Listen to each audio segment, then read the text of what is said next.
Welcome to National Narrative. My name is Jordan M. Kersey, and you are about to watch a specially made presentation about the nation of Russia. Now, this video could be a little lengthy, so if you ever need to just watch the specific parts of the history of Russia, I made chapters so that you can do just that.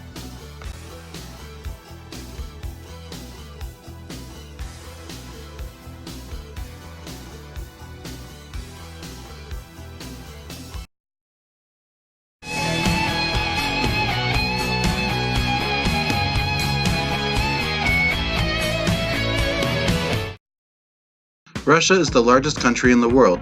Its total area is greater than 17 million square kilometers. Russia possesses 10% of the world's arable land. The East European Plain, also known as the Russian Plain, is clad sequentially in Arctic tundra, heavily forested areas, grassland, and semi-desert, as the changes in vegetation reflect the changes in climate.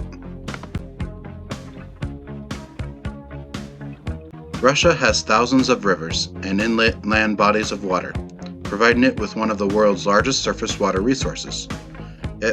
Its lakes contain approximately 1/4 of the world's liquid fresh water. Russia is the second only to Brazil in volume of the total renewable water resources. Of the country's 100,000 rivers, the Volga is the most famous, not only because it is the longest river in Europe, but also because of its major role in Russian history. The Siberian rivers Ob, Yenisei, Lena, and Amur are among the longest rivers in the world. Mountain ranges are found along the southern borders, such as the Caucasus and the Altai, and in the eastern parts, such as the Verkhoyansk Range or the 12 active volcanoes of the Kamchatka Peninsula. The Ural Mountains form a north-south range that divides Europe and Asia.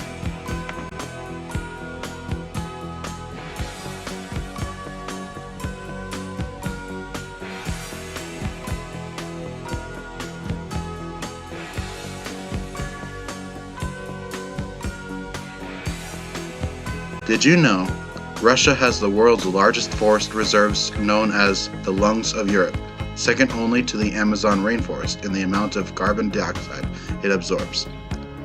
Almost half of Russia is covered in forests.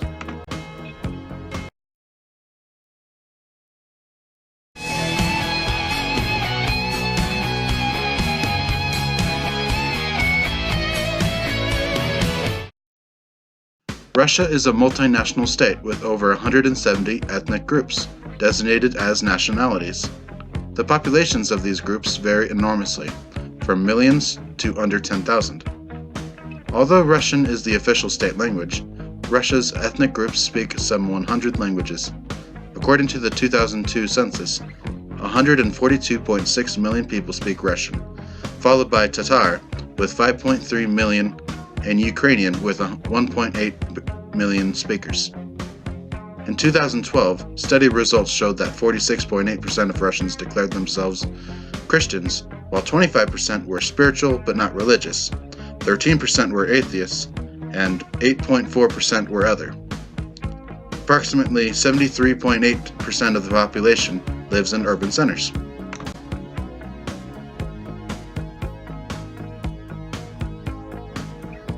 Did you know Russia has a very high literacy rate, with 99.7% of the population able to read and write by age 15?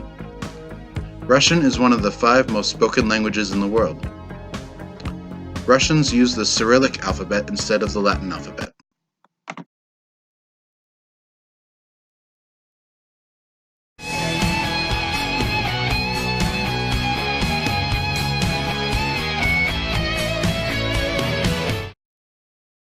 The establishment of the first East Slavic states in the 9th century coincided with the arrival of Varangians, the traders, warriors, and settlers from the Baltic Sea region.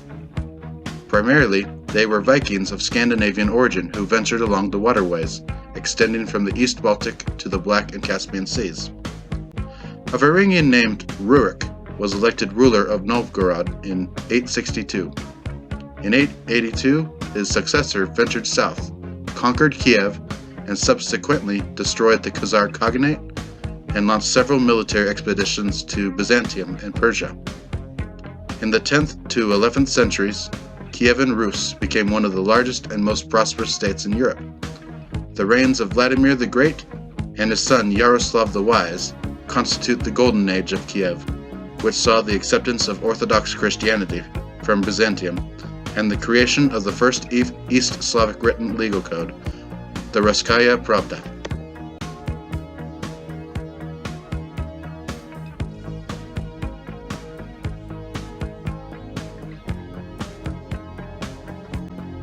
Ultimately, Kievan Rus disintegrated, with the final blow being the Mongol invasion of 1237, that resulted in the destruction of Kiev and the death of about half the population of Rus.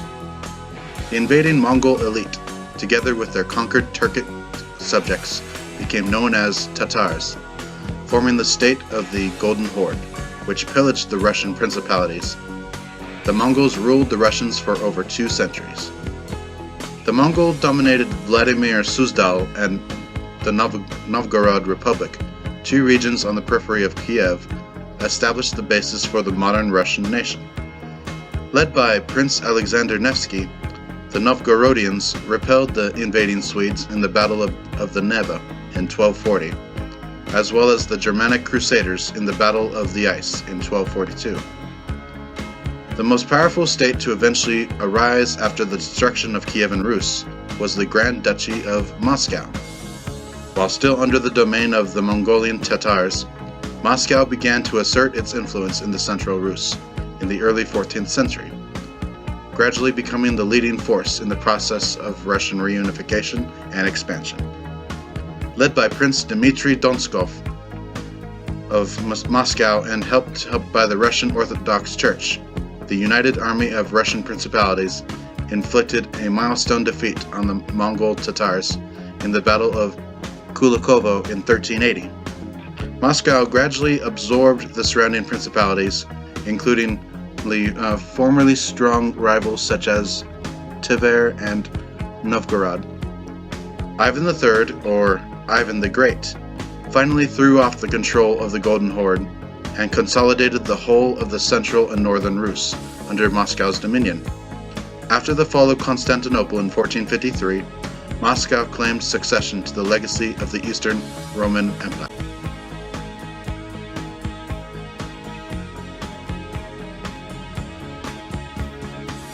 The Grand Duke Ivan IV, or Ivan the Terrible, was officially crowned the first Tsar of Russia in 1547. During his long reign, Ivan the Terrible nearly doubled the already large Russian territory by annexing the 3 Tatar Khanates, Kazan and Astrakhan along the Volga River, and the Siberian Khanate in the southwestern Siberia. Thus, by the end of the 16th century, Russia was transformed into a multi-ethnic state. However, the Tsardom was weakened by the long and unsuccessful wars later on. The Polish-Lithuanian Commonwealth occupied parts of Russia, including Moscow. In 1612, the Poles were forced to retreat by the Russian Volunteer Corps, led by 2 national heroes, merchant Kuzma Minin and Prince Dmitry Pozarsky. The country started its gradual recovery from the crisis.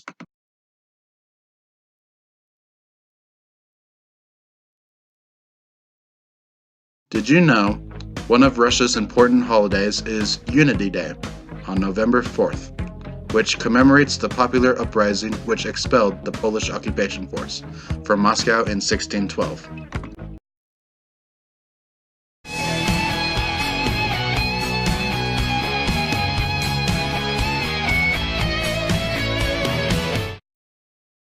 Under Peter the Great, Russia was proclaimed an empire in 1721 and became recognized as a world power. Peter defeated Sweden in the Great Northern War, forcing it to cede West Karelia and Ingria, as well as Estland and Livland, securing Russia's access to the sea and sea trade. On the Baltic Sea, Peter founded a new capital called St. Petersburg, later known as Russia's window to Europe. Peter the Great's reforms brought considerable Western European cultural influences to Russia. Catherine II, or Catherine the Great, who ruled in 1762 to 1796, presided over the age of Russian Enlightenment. In alliances with various European countries, Russia fought against Napoleon's France. The French invasion of Russia at the height of Napoleon's power in 1812 reached Moscow, but eventually failed miserably as the obstinate resistance in combination with the bitterly cold Russian winter led to a disastrous defeat of invaders, in which more than 95% of Napoleon's army perished. The Russian army ousted Napoleon from the country and drove him through Europe in the War of the Sixth Coalition, finally entering Paris.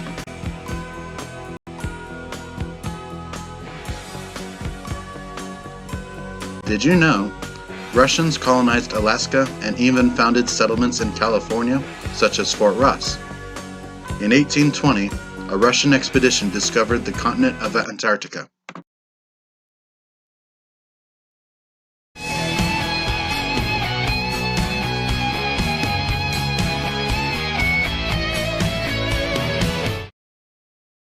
In 1914, Russia entered World War I in response to Austria-Hungary's declaration of war on Russia's ally, Serbia, and fought across multiple fronts while isolated from its Triple Entente allies.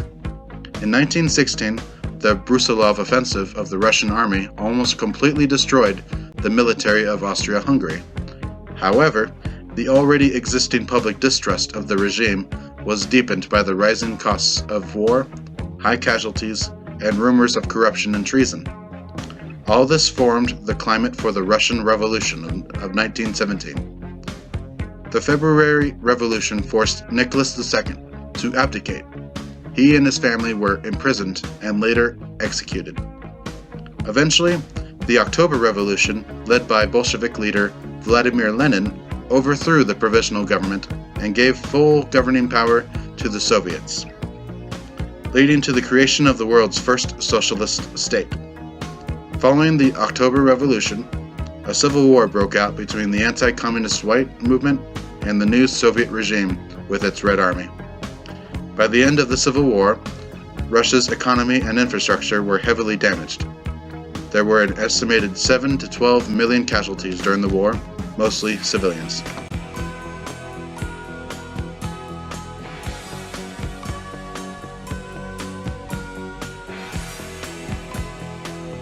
I wonder, if Russia did not fight in World War I, could Tsar Nicholas II have prevented the revolution? How would Europe be different if Russia never fought in World War I?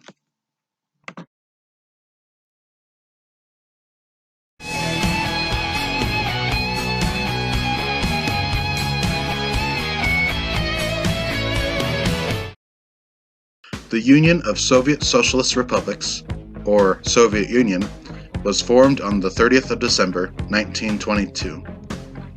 Joseph Stalin managed to suppress all opposition groups and make himself the supreme leader or premier of the Soviet Union.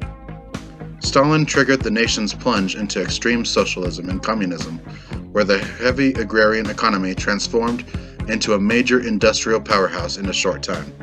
The government sponsored universal atheism and encouraged frequent persecutions of all remaining religions, and numerous political opponents were either killed or sent to terrible labor camps called gulags. Millions of Russian citizens died as a result of this socialist revolution.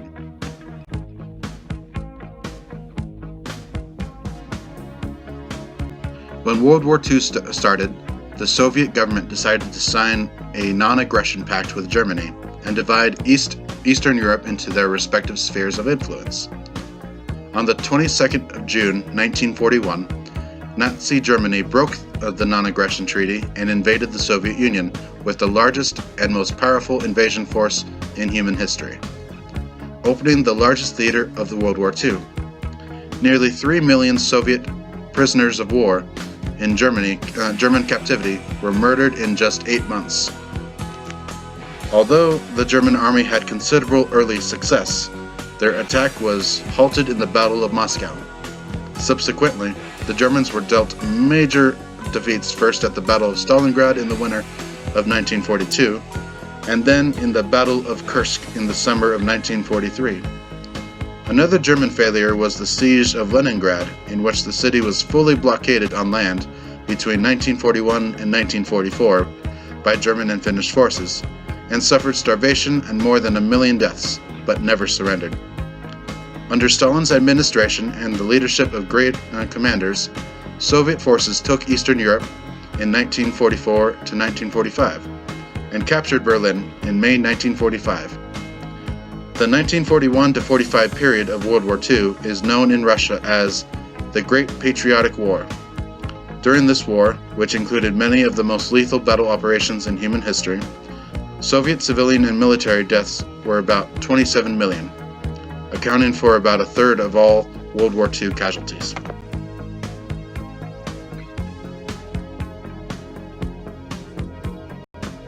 After the war, Eastern and Central Europe, included Eastern Germany and part of Austria, were occupied by the Red Army, according to the Potsdam Conference. Dependent socialist governments were installed in the Eastern Bloc satellite states, becoming the world's second nuclear weapons power. The USSR established the Warsaw Pact alliance and entered into a struggle for global dominance, known as the Cold War, with the United States and NATO. The Soviet Union supported revolutionary movements across the world, including the newly formed communist states of China, North Korea, North Vietnam, and Cuba. Significant amounts of Soviet resources were allocated in aid to the other socialist states. After Stalin's death, the new leader, Nikita Khrushchev, denounced the cult of personality of Stalin and launched the policy of de-Stalinization. At the same time, tensions with the United States heightened when the two rivals clashed over the deployment of the United States Jupiter missiles in Turkey and Soviet missiles in Cuba.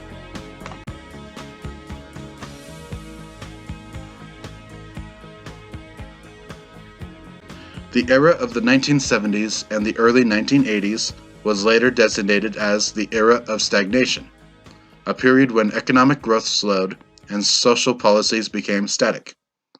In 1979, after a communist-led revolution in Afghanistan, Soviet forces entered that country. The occupation drained economic resources and dragged on without achieving meaningful political results.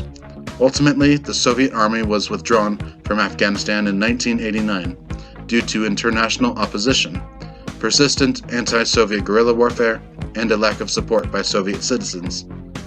From 1985 onwards, the last Soviet leader, Mikhail Gorbachev, who sought to enact liberal reforms in the Soviet system, introduced new policies in an attempt to end the period of economic stagnation and to democratize the government. This, however, led to the rise of strong nationalist and separatist movements.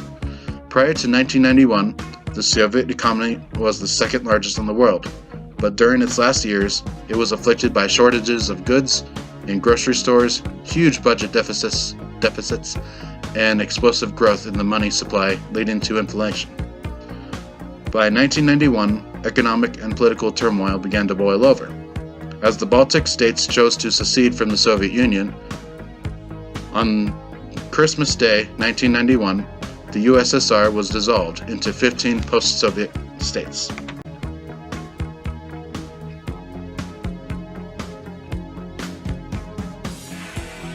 Did you know Russia is the leading producer and owner of military tanks?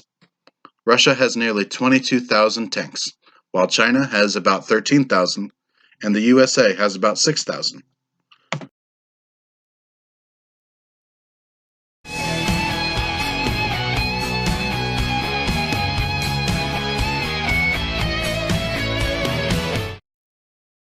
The flag of Russia is a tricolor flag consisting of 3 equal horizontal fields, white on the top, blue in the middle, and red on the bottom. With the dissolution of the Soviet Union, the pre-revolutionary tricolor was fully restored as the current flag in 1993. Peter the Great was keenly interested in shipbuilding in the Eastern style, different from the barges ordinarily used in Russia at the time. In 1693, Peter had ordered a Dutch-built frigate from Amsterdam. In 1694, when it arrived, the Dutch red, white, and blue banner flew from its stern. Peter decided to model Russia's naval flag after this banner by changing the sequence of colors. There were interpretations as to what the colors on the Russian flag mean. The most popular is as follows. The white color symbolizes nobility and frankness.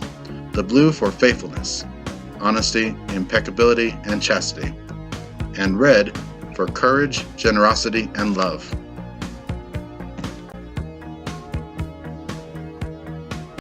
In June 1991, Boris Yeltsin became the first directly elected president in Russian history, when he was elected President of Russia. During and after the disintegration of the Soviet Union, wide-ranging reforms were undertaken so that the long-standing communism would steadily be replaced by capitalism, or a free market economy.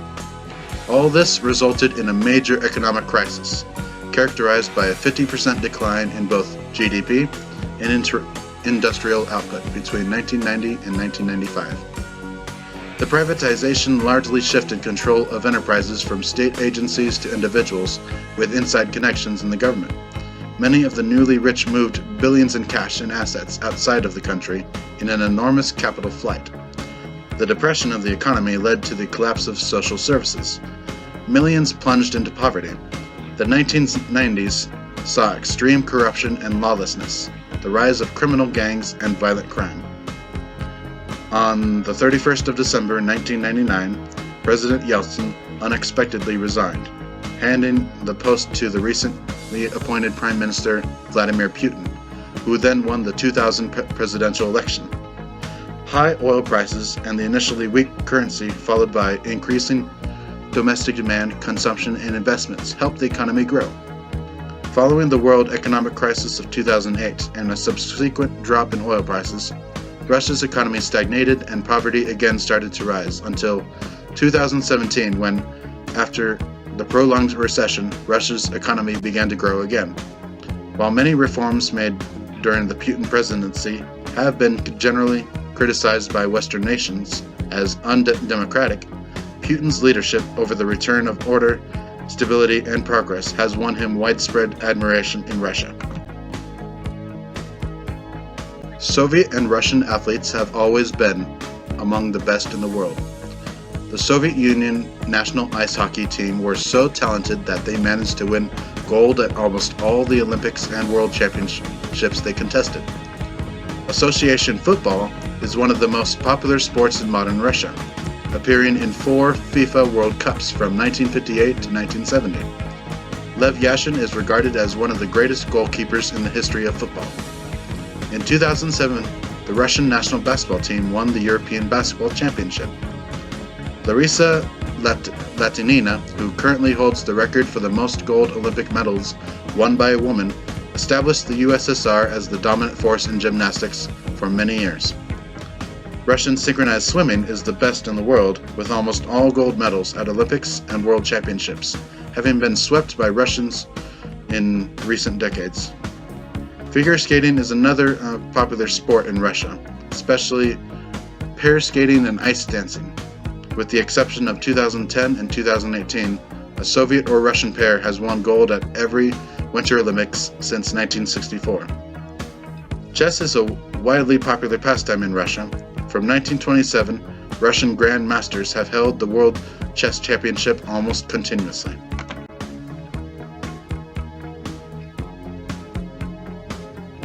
Russian achievements in the field of space technology and space exploration launched the space race between the Soviet Union and the United States of America.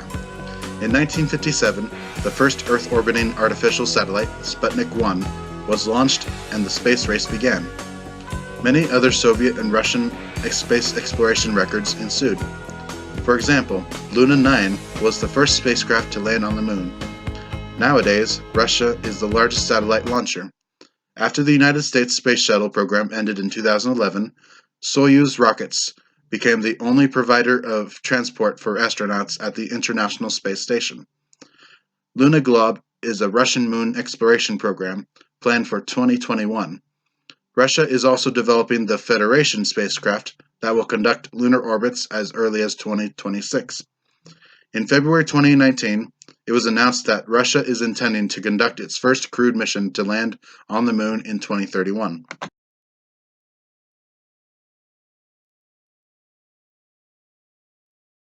Did you know, in 1957, the Soviet Union launched the world's first artificial satellite, Sputnik 1, thus starting the space race? Russia's cosmonaut Yuri Gagarin became the first human to orbit the Earth aboard the Vostok 1 manned spacecraft in April 1961.